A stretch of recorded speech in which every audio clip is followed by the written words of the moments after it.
Alors, c'est quoi le paradis chrétien d'après la Bible? Alors déjà, comment on fait pour y aller d'après la Bible? Eh bien, c'est beaucoup plus simple que toutes les autres religions, puisqu'on y va par la grâce, par le moyen de la foi. Regarde ce qui est écrit.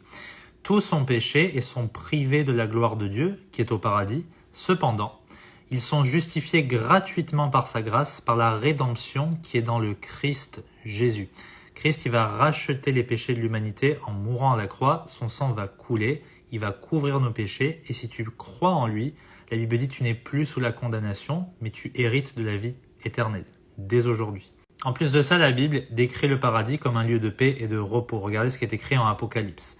Ils ne seront plus affamés, ils n'auront plus soif, et le soleil ne les frappera plus, ni aucune chaleur brûlante, car l'agneau qui est au milieu du trône les paîtra et les conduira aux sources des eaux de la vie, et Dieu essuiera toutes larmes de leurs yeux. Le paradis sera aussi une ville sainte et merveilleuse qui va descendre sur la nouvelle terre, puisqu'il y aura une nouvelle terre. Regardez ce qui est écrit. Je vis descendre du ciel d'auprès de Dieu la ville sainte, la nouvelle Jérusalem, préparée comme une épouse qui s'est parée pour son époux.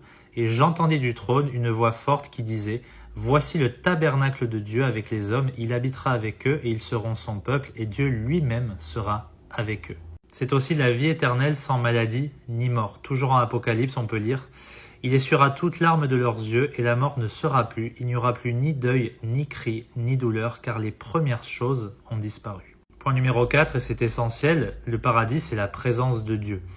Le trône de Dieu et de l'agneau sera dans la ville, ses serviteurs le serviront et verront sa face, et son nom sera sur leur front. Il n'y aura plus de nuit, ils n'auront besoin ni de lampe ni de lumière, parce que le Seigneur Dieu les éclairera et ils régneront au siècle des siècles. Regardez aussi ce que dit Ésaïe. Le lion et l'agneau paîtront ensemble, le lion mangera de la paille comme le bœuf, et le serpent aura la poussière pour sa nourriture. On ne fera plus de mal, et on ne détruira plus sur toute ma montagne sainte, a dit l'Éternel. On va redevenir végétarien comme à l'époque dans le jardin d'Éden avant la chute. Est-ce qu'on aura des relations charnelles et des mariages au paradis? Et la réponse est non, d'après Jésus-Christ. Car dans la résurrection, ni les hommes ne se marient, ni les femmes ne sont donnés en mariage. Pourquoi? Mais ils sont comme les anges de Dieu dans le ciel. L'Église, en fait, représente l'épouse de l'agneau. Nous sommes tous le corps de Christ, l'épouse qui s'est préparée pour les noces de l'agneau.